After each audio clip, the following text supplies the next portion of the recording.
아버지 하나님, 주님의 장중에 이번 한 주간도 평화롭게 마무리하게 하심에 감사를 드립니다. 말씀을 통해 이 새벽마다 또 밝아오는 아침마다 세상에서 얻지 못하는 참된 지혜의 말씀을 주심에 감사드립니다. 우리에게 주어진 인생 속에서 하나님을 찾는 방향을 잃지 않게 하여 주시고 죄인된 우리의 부족함과 연약함을 충만하게 채워 주시옵소서. 갈급한 10년 가운데 신령한 주님의 지혜를 충만히 주시는 은혜를 바라보며 죄를 사랑하는 마음을 억누르고 오직 주님만 섬기는 즐거움을 깨닫게 하여 주시옵소서. 주께서 주신 부요를 인하여 감사하고 말씀으로 주시는 선명한 아버지의 뜻을 맛보며 참된 복을 누리는 이 예배 시간이 되게 하여 주시옵소서. 모든 감사와 찬양 받으시길 원하오며 인내하신 우리 구주 예수 그리스도의 이름으로 기도드리옵나이다. 아멘. 다 함께 찬송가 331장 찬양하시겠습니다.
오늘 함께 보실 말씀 잠언 15장 19절부터 33절까지의 말씀입니다.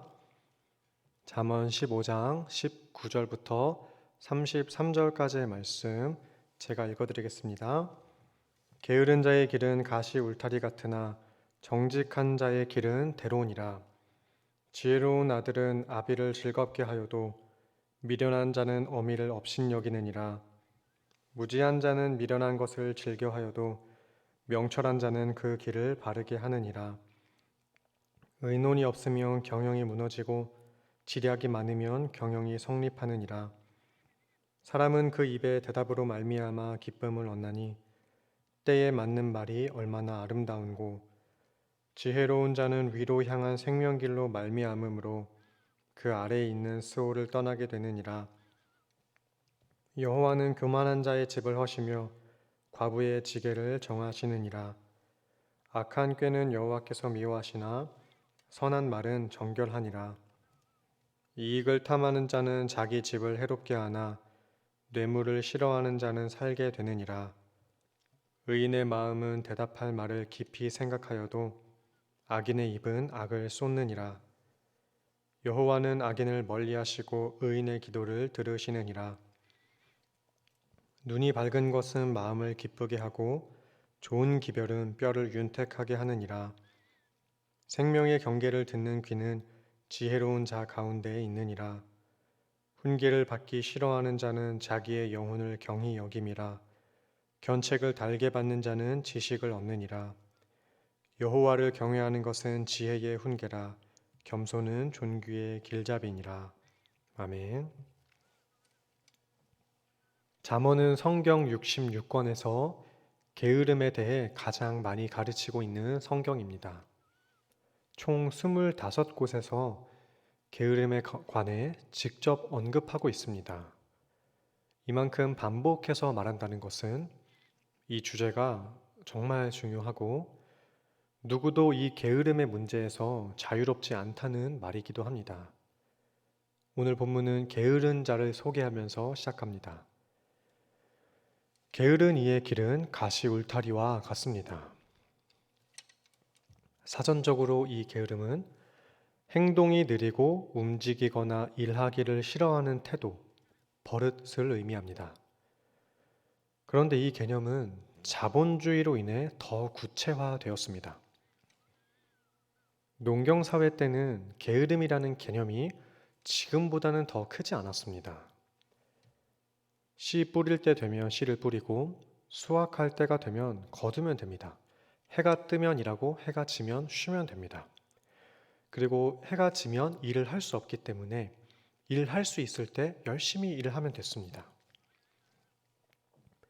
빛을 내는 전구가 없었기 때문에 일할 수 있을 때 열심히 일하고 쉴 때 충분히 쉴 수가 있었는데 문명이 발달하면서 24시간 생산 활동을 할 수 있게 되었습니다. 그러다 보니 일을 안 하면 왠지 뒤처지는 것 같고 경쟁사회 속에서 살아남기 위해 쉬지 않고 일하는 것이 성실함으로 포장되기도 했습니다. 쉬지 않고 일하는 것과 성실함은 별개의 문제일 수 있습니다. 하나님께서도 안식하셨고 사람에게도 안식을 허락하셨기 때문에 적절한 휴식의 때가 누구에게나 필요합니다. 그럼에도 불구하고 과도하게 쉬는 것은 분명 문제가 된다는 것을 잠언 기자가 일러주고 있습니다. 그런데 사실 어디까지가 재충전이고 어디까지가 게으름인지 구분하기가 쉽지가 않습니다.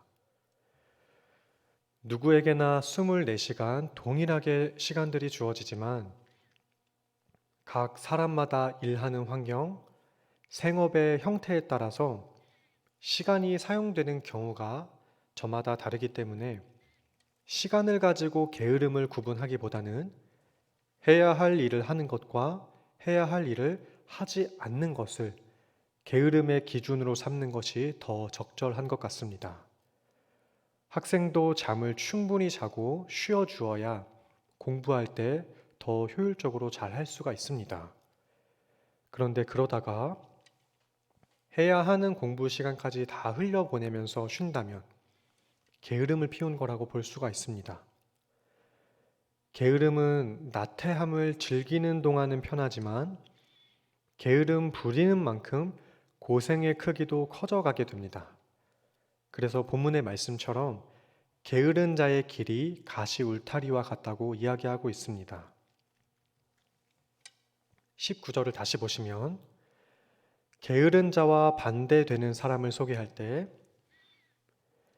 부지런한 사람이 아니라 정직한 사람이라고 부르고 있습니다. 게으른 자의 반대말 정직한 사람 이렇게 이야기하고 있는데요. 이것은 게으름이 단순히 꾸물거리고 일을 미루는 것에 그치지 않고 부정직한 행동까지 만들어낼 수 있다는 것을 보여줍니다.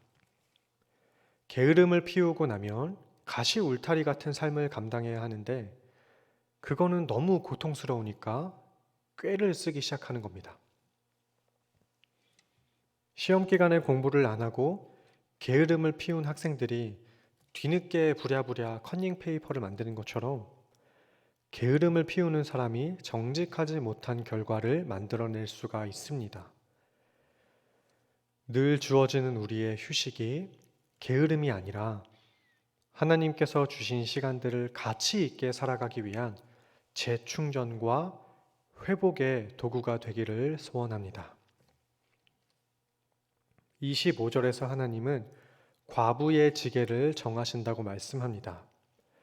가부장적인 문화가 지배적이었던 고대 사회에서 당시 과부는 경제적으로 이미 어려운 처지에 있을 수밖에 없었고 있는 소유마저도 지키기 힘들었습니다. 게다가 신명기 19장이나 이사야 1장 같은 구절을 보면 억울함을 보상받기 힘든 약자였습니다. 그래서 하나님은 과부의 재산권이 침해받지 않도록 경계선을 정하여서 보호하신다고 말씀하고 있습니다. 영화 기생충에서 회사의 CEO이면서 조여정 배우의 남편 역할로 나오는 이선균 배우가 극 중에서 자주 하는 대사가 있습니다. 나는 선을 넘는 사람을 싫어한다는 말입니다. 자기의 영역을 침범해 오는 것을 노골적으로 거부하는 성격을 보여주고 있는데요.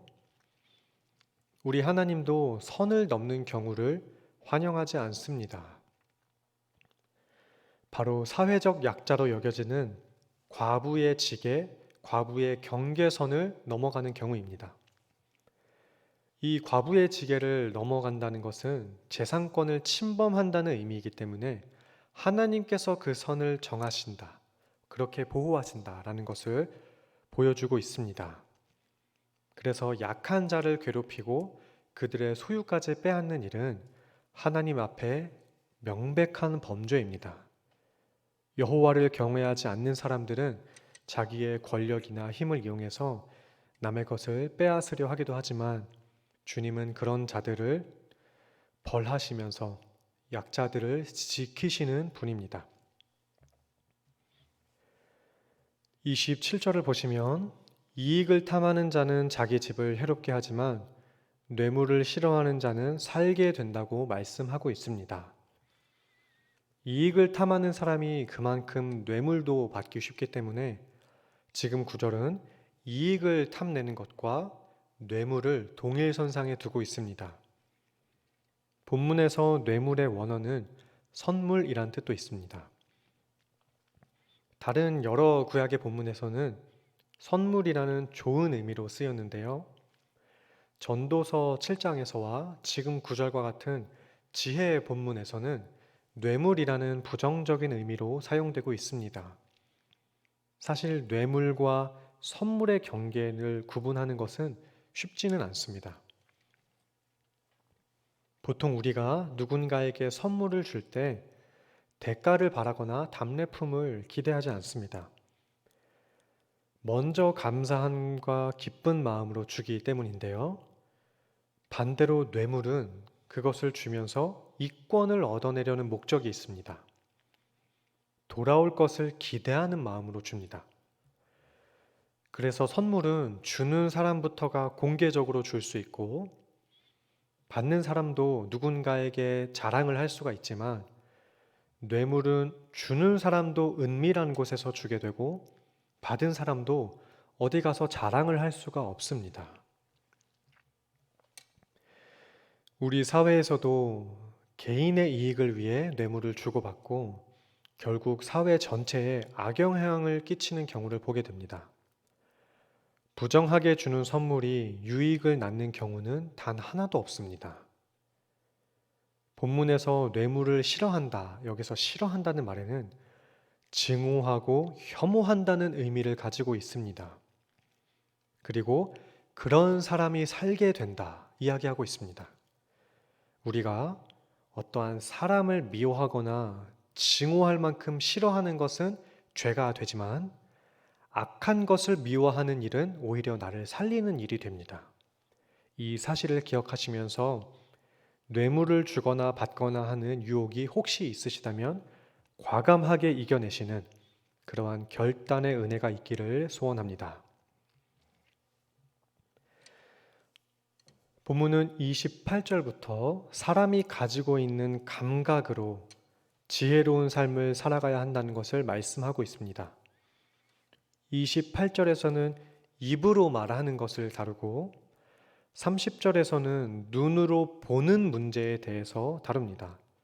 31절에서는 귀를 가지고 듣는 일에 대해서 이야기하고 있습니다.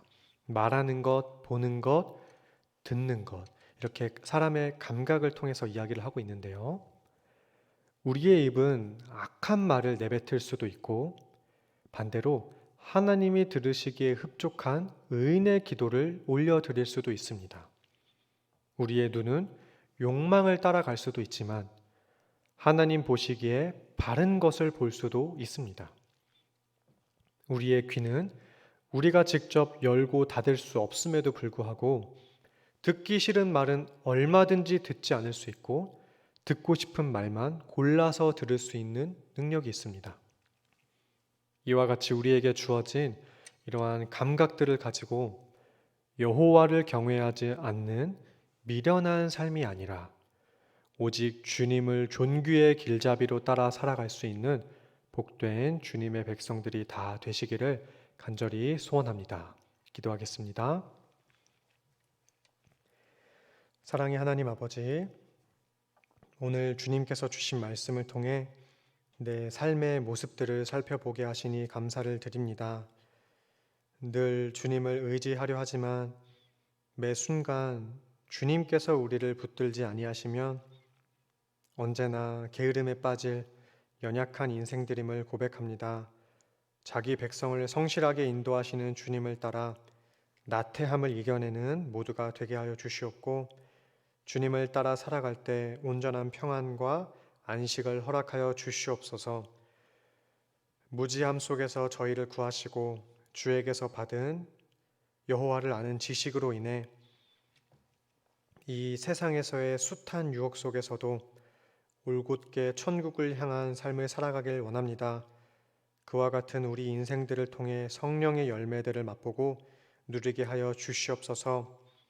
더불어 주께서 주신 우리의 모든 감각을 통해 하나님의 교훈을 빛내는 복된 믿음의 삶을 허락해 주시옵소서. 감사드리며 사랑이 많으신 구주 예수 그리스도의 이름으로 기도드리옵나이다. 아멘. 하늘에 계신 우리 아버지여, 이름이 거룩히 여김을 받으시오며 나라가 임하시오며 뜻이 하늘에서 이루어진 것 같이 땅에서도 이루어지이다. 오늘 우리에게 일용할 양식을 주시옵고 우리가 우리에게 죄 지은 자를 사하여 준 것 같이 우리 죄를 사하여 주시옵고 우리를 시험에 들게 하지 마시옵고 다만 악에서 구하시옵소서. 나라와 권세와 영광이 아버지께 영원히 있사옵나이다. 아멘.